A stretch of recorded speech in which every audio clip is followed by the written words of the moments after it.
Hola amigos, ¿cómo están? Les doy la bienvenida a un nuevo episodio de La Butaca Clandestina. Yo soy Fabio y en esta oportunidad voy a estar comentando mis impresiones sobre Heretic o Hereje, la cinta más reciente de A24 dirigida por Scott Beck y Brian Woods. Esta película actualmente ya la pueden encontrar en el cine. Ya tiene más o menos una semana en cartelera. Tengo que decir que no había visto absolutamente nada de esta película antes de ir a verla y la verdad me sorprendió para bien. Se estaba convirtiendo en una de mis películas favoritas de este año. Bueno, sigue siendo una de mis películas favoritas de este año, pero hay un pequeño detalle que me la bajó un poco, ¿no? Un pequeño detalle que es una cuestión muy personal, creo. Ya la voy a estar comentando cuando entre a hablar de lleno con spoilers sobre esta película. Pero en todo lo demás creo que tenemos elementos muy interesantes, innovadores en cuanto al terror. Es otra gran cinta de terror de este 2024. Bueno, 2024/2025 porque hay partes del mundo en la que se va a estrenar en enero recién. Esto es de los casos raros en los que nos llegan a nosotros los latinos primero esas películas. Así que aprovechen esa exclusividad y vayan a verla. Pero bueno, partamos de los directores, que la verdad yo no había visto previamente nada de su trabajo como directores, porque ellos son los guionistas de A Quiet Place, de la primera parte de A Quiet Place o Un lugar en silencio. Bueno, Scott Beck y Brian Woods escribieron esa película. Vaya a saber quién, por qué no se animaron a dirigirla, porque he estado revisando su filmografía y la mayoría de sus películas son de terror o están enfocadas hacia el terror, el thriller. Entonces tenía mucho sentido que ellos también se hicieran cargo. Al final John Krasinski dirigió la primera película de A Quiet Place. Pero ya me parece un dato súper interesante, porque A Quiet Place yo creo que es una de las franquicias más innovadoras si hablamos de terror de los últimos años. A mí me encantan las películas, bueno, más la primera que la segunda. Le hicimos un podcast a la segunda, pueden escucharlo. Ya tiene unos buenos años ese podcast. Pero el punto es que el concepto de A Quiet Place me parece interesante. Le dan como un giro a las cosas a las que nos tienen acostumbrados este tipo de películas. Y acá creo que también se salen del esquema o de las normas establecidas por Hollywood para hacer terror y nos plantean algo novedoso. Pero, ¿de qué va Hereje o Heretic? La historia de Hereje comienza cuando dos jóvenes mormonas llegan a la casa de Mr. Reed, aparentemente un señor normal, una casa normal. Y bueno, no sé si sabrán, pero la religión mormona, bueno, creo que el nombre correcto es Iglesia de los Santos de los Últimos Días, si no estoy mal. Pero una práctica muy común en esta iglesia es la predicación puerta a puerta, ¿no? Van a las casas de cada persona a intentar conseguir más adeptos, ¿no? Más personas en la religión. Bueno, claro, tienen como una prelista de quienes les dijeron que sí les iba a interesar que les prediquen. Y entre la lista estaba este tal Mr. Reed, interpretado por Hugh Grant. Eh, Mencionaba esto de salirse del esquema y creo que esta película se sale del esquema por dos. Primero porque Hugh Grant es un actor que nos tiene acostumbrados a las comedias románticas. Sí ha hecho papeles dramáticos y también uno que otro papel bastante oscuro, pero es un rostro amigable, ¿no? Es un rostro de la industria al que la mayoría de nosotros relaciona con comedias románticas. Y acá se mete en la piel de un personaje bastante oscuro, bastante complejo también. Es un personaje que te mete un terror en el cuerpo sin necesidad de ser horripilante físicamente, ¿no? O sea, el terror de este personaje viene por el lado psicológico. Esta dualidad súper interesante de ser un personaje muy carismático y al mismo tiempo dar miedo, creo que es lo mejor de esta película, sin lugar a dudas, ¿no? Ahora, claro, también están Sophie Thatcher y Chloe East, ambas quienes interpretan a las hermanas mormonas, a la hermana Barnes y a la hermana Paxton. Dato curioso de ambas actrices es que en la vida real ellas pertenecieron a la iglesia mormona, entonces claro, tenían bastante bagaje en los temas que toca la película. Pero bueno, esa es la premisa, ese es un poco el contexto de la película y esto es todo lo que les puedo comentar sin spoilers. Como siempre les recuerdo que estos podcasts contienen spoilers de la película, así que lo más recomendable es que si no la han visto todavía vayan a verla, dejen el podcast pausado acá y regresen una vez hayan visto la película. Y si los spoilers no les afectan, pueden continuar escuchando este podcast. Bueno, creo que lo más impresionante, o al menos lo que a mí me gustó más de Hereje, es el concepto. Porque si bien el puntapié inicial o el primer paso para hacer girar la historia es bastante convencional, tienes a una persona, o bueno, personas, víctimas, que entran a la casa de alguien que no deberían haber entrado y tratan de salir, de escapar durante toda la película, ¿no? Lo hemos visto muchas veces. Un ejemplo muy reciente que yo recuerde de esto podría ser Black Phone con Ethan Hawke, que tenía una premisa similar. Voy a regresar a Black Phone para hablar de la parte que no me ha gustado de Hereje, pero volviendo al punto anterior, lo que hace novedoso a Hereje, a pesar de que el inicio es bastante convencional, es la reflexión sobre la cual los directores construyen el terror. Es bastante innovador que se construya el terror sobre discusiones filosóficas, religiosas, porque el personaje de Mr. Reed es un intelectual, un ex profesor o ex docente, quien ha investigado durante muchos años las religiones y cómo pueden existir iteraciones, ¿no? O repeticiones en algunas cosas de religiones. Y eso lo hace un personaje súper interesante. De hecho, me parecía un personaje fenomenal. O sea, hay un punto en la película en el que realmente tiene tanto carisma este Mr. Reed que tú te convences de que en realidad no es un loco o un asesino y que las ha metido a la casa para matarlas, sino que es un fanático o alguien muy obsesionado con lo que ha estudiado y que lo ha hecho ponerse en contra de las religiones, que simplemente quiere probar su punto y después las va a dejar ir. De verdad que en algún momento de la película yo llegué a creer eso porque lo ves a este personaje con una convicción de querer mostrarles el sinsentido no solo de su religión, sino de todas las religiones.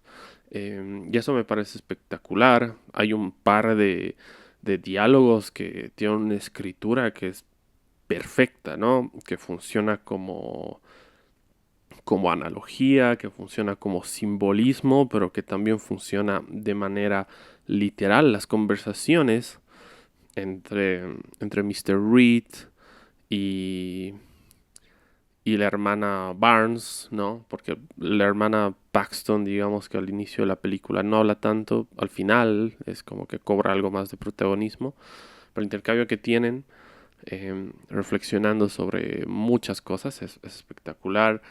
A mí me gusta esta escena en la que les comienza a hablar justamente de las iteraciones, que son como las repeticiones que han sucedido a lo largo de la historia. Un ejemplo muy puntual que hace, que creo que es uno de los momentos más altos de la película, es cuando hace la comparación entre las canciones de Air That I Breathe de The Hollies y Creep de Radiohead, que tienen un ritmo, un tempo muy similar. La verdad es que es increíble la comparación, ¿no? Claro, la canción de The Hollies es más antigua y empieza a decir, ¿no? Que hay muchos creadores que han aportado cosas que nunca se los han reconocido, han muerto en las sombras y alguien más ha venido, se ha apropiado de eso y se lo ha vendido al mundo como un descubrimiento o una gran revelación, ¿no? Lo genial de esta escena también es que, claro, pone la canción de fondo, ¿no? Y suena en una sala con un eco, algo que transmite mucho terror.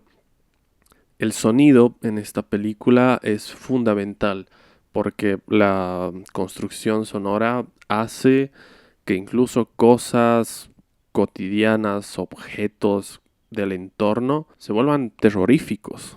Por ejemplo, hay no sé exactamente qué es, pero es como una construcción con cañas que le van cayendo agua y se va vaciando y volviendo a llenar. No sé cuál es el nombre exactamente. Pero eso, en un par de momentos de la película, te asusta, ¿no? El sonido de eso.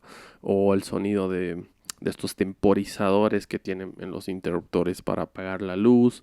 Entonces es una película que construye su terror en muchos elementos que ya lo hemos mencionado, los diálogos, las actuaciones, pero también en el sonido. Creo que el sonido es un fuerte de esta película y una de las razones por las que yo les recomendaría que lo vean en el cine, porque, porque vivir el sonido de esta película realmente hace que ese suspenso esté latente. Eh, y es fundamental, ¿no? Los pasos que dan, todo el sonido me parece que es espectacular.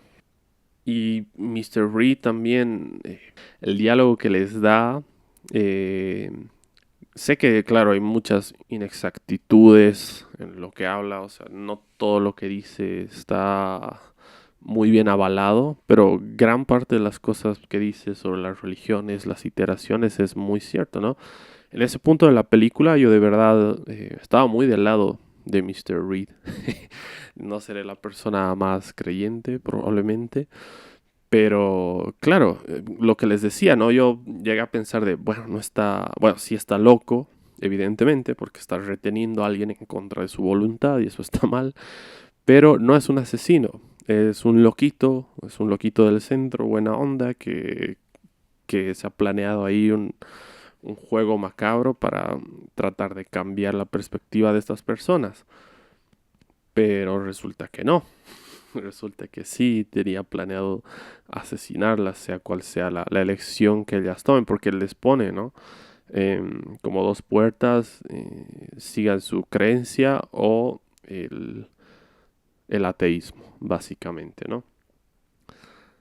Pero claro, más adelante en la película vemos que ambas puertas conducen al mismo lugar, que es este sótano donde suceden muchas cosas después.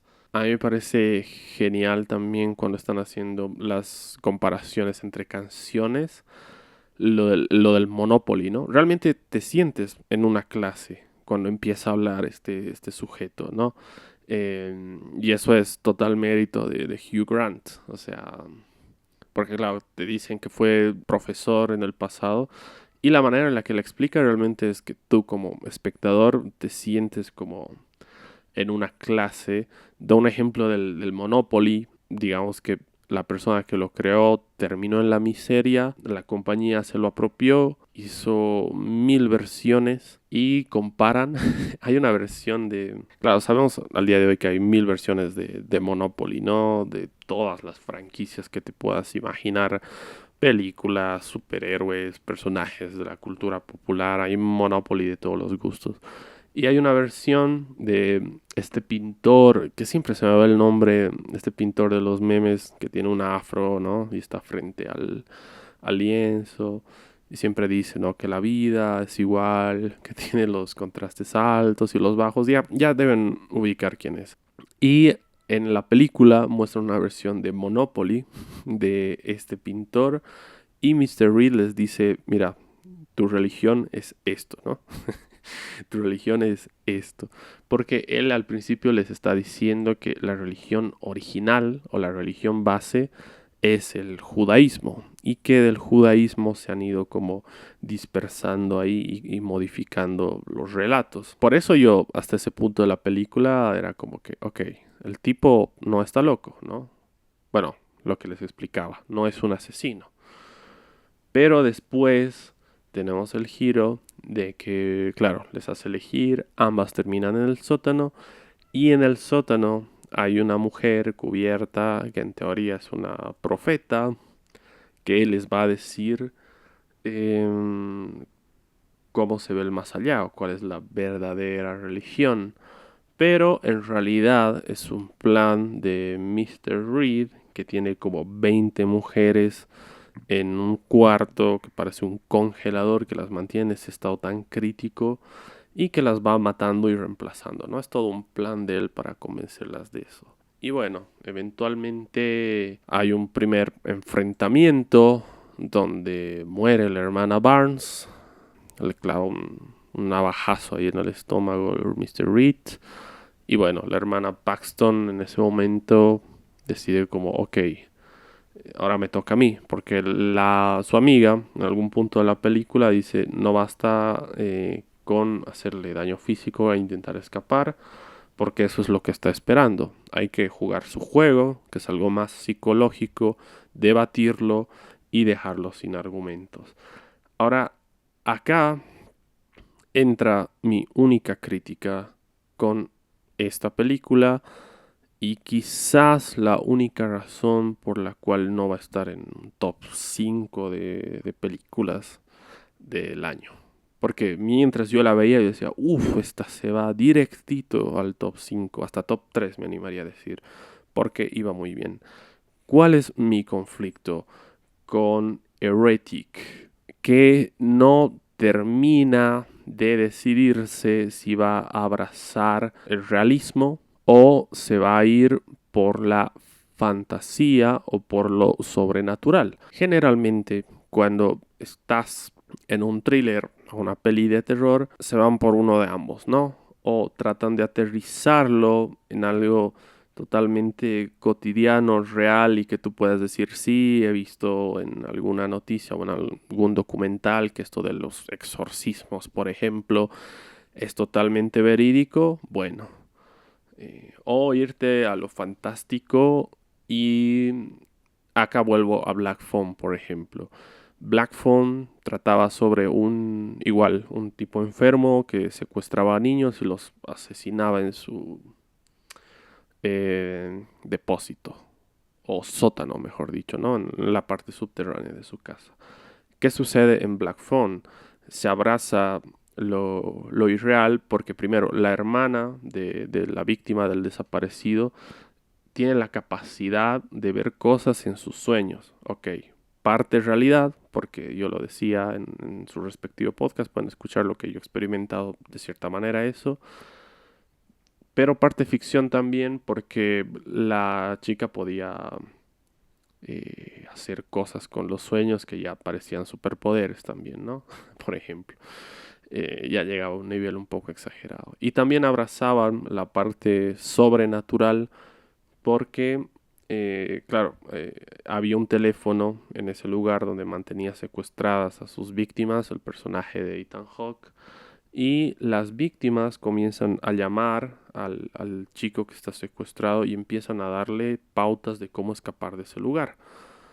Eh, y claro, han abrazado lo sobrenatural, entonces tiene sentido de cómo acaba y cómo se desarrolla. ¿Qué es lo que pasa con Heretic? En este momento de la confrontación entre las dos chicas y Mr. Reed, no, mentira, no le clavaba en el estómago la primera. A la hermana Barnes le clavan el cuello. Sí, le corta el cuello. Lo que no me gusta es que, bueno, ya, le corta el cuello, muere, aparentemente. Quedan la hermana Paxton y Mr. Barnes para enfrentarse. Le trata de hacer el juego psicológico. Termina descubriendo su secreto, que es esto de las mujeres encerradas. Y ahí el personaje para mí ya deja de ser tan interesante como era antes, ¿no?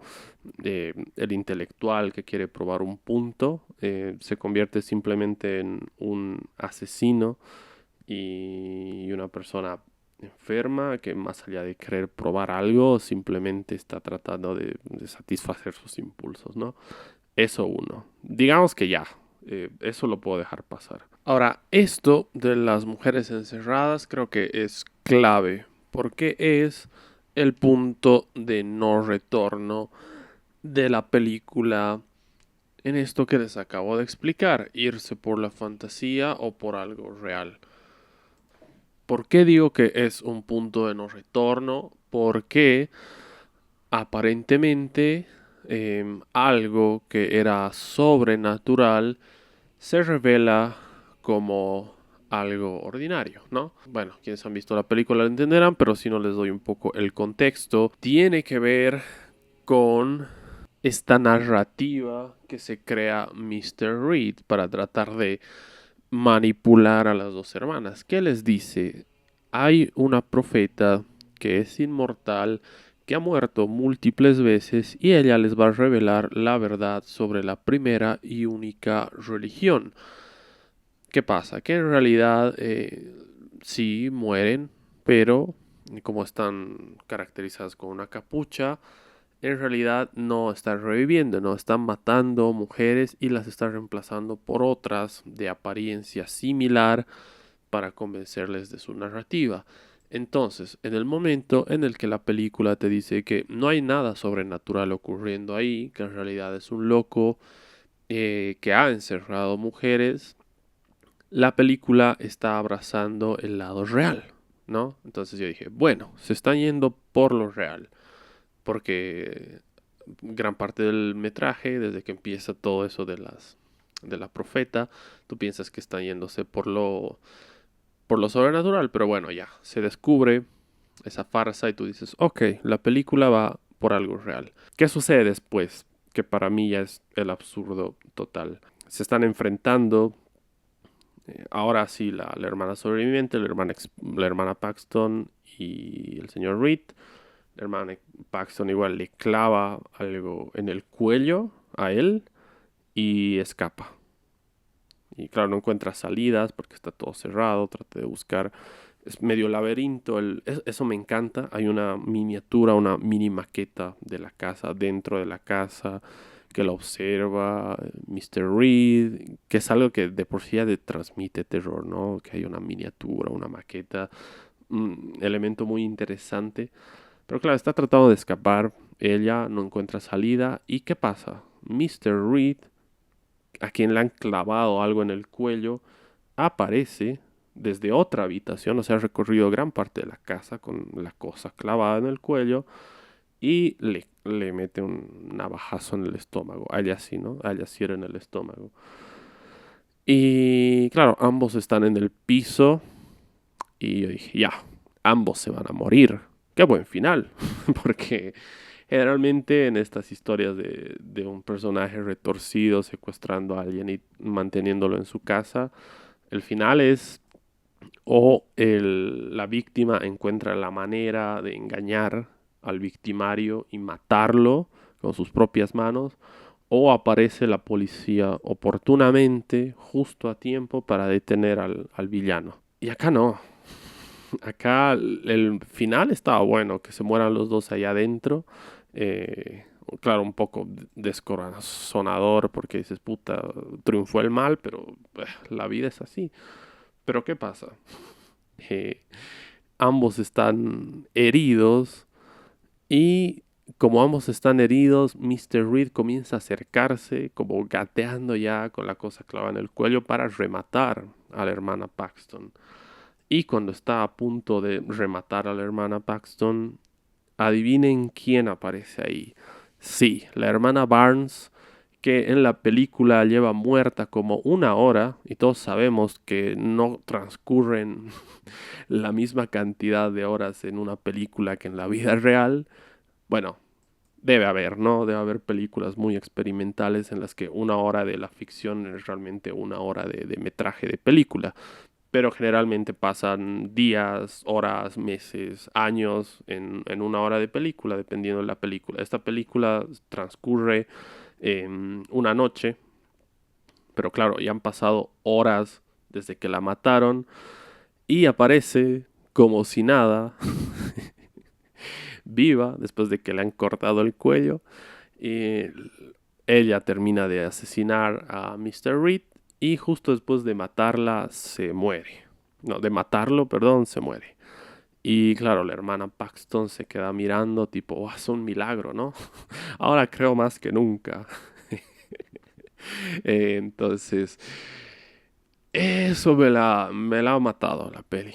Porque si de entrada se hubieran ido a aceptar o abrazar, como decía, este lado más sobrenatural, es como que, ok, tiene sentido, que no sé, que está poseído o está poseída, lo que sea. Pero desde el principio está muy aterrizada en la realidad, la ficción, entonces esa parte es como que muy chocante, al menos para mí. Me pareció muy conveniente. Además, ¿cuál era la necesidad de traer de la muerte al personaje de Sophie Thatcher, a la hermana Barnes? Porque no era necesario. Quizás eso es lo que me hace más ruido. O sea, ya, lo de Hugh Grant con la cosa clavada en el cuello y que la persigue hasta cierta parte, te la puedo comprar, ¿no? Pasa con Yahua. Alguien me dirá la adrenalina y no sé qué. Bueno, ya, aceptable. Pero un personaje que está muerto hace una hora en la película, que aparezca, además que aparece en otra habitación, creo, que salga, que se pueda caminar, que busque, lo mate y después se vuelva a morir, ¿no? Era como que para eso revivo, para matar a alguien.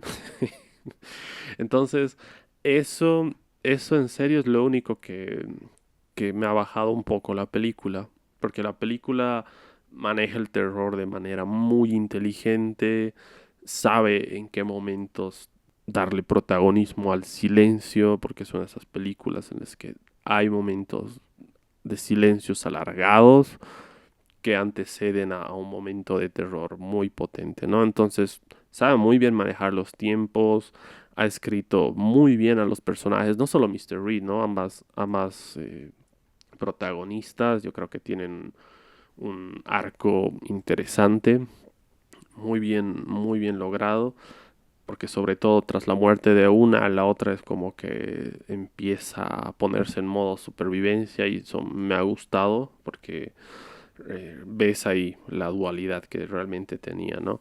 Entonces, está muy bien trabajada a todos los niveles, lo que decía a nivel de sonido impecable, a nivel técnico igual, la fotografía tiene un par de planos muy propositivos, muy originales, uno que se ha quedado muy marcado del inicio de la película cuando ambas están predicando casa por casa con sus bicis. Hay una de una colina súper empinada, cubierta por césped, pero también por unas escaleras. Entonces, es genial. Realmente no decepciona siendo un producto de A24, pero ese final es lo que realmente no me ha convencido, porque después está perfecta. Hay momentos de tensión realmente palpables. Entonces es una película que fácilmente va a ser recordada. Este Mr. Reed, al igual que dije con Longlegs en su episodio, yo creo que ya se va a volver un ícono del terror, ¿no? Un personaje icónico de las películas de terror, de las películas de thriller, porque es icónico, ¿no? Hasta su vestimenta es de un tipo mayor, intelectual y solitario, ¿no? Que es realmente lo que es. Lo ves y tú dices, "Ah, es mi tío, ¿no? Eh, tipo buena gente, alegre, tranquilo, con su suétercito, bien campechano, bien amigable, ¿no?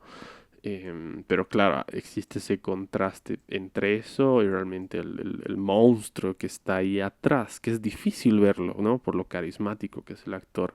Entonces, yo creo que han dado en el clavo los directores al elegir este actor para ese papel, ¿no? Porque nos transmite eso, Hugh Grant, ¿no? Esa elegancia británica que ya les viene de fábrica a los ingleses, creo, esa manera tan peculiar de hablar que aparte él la lleva a otro nivel. Si han visto alguna película suya en idioma original sabrán a lo que me refiero.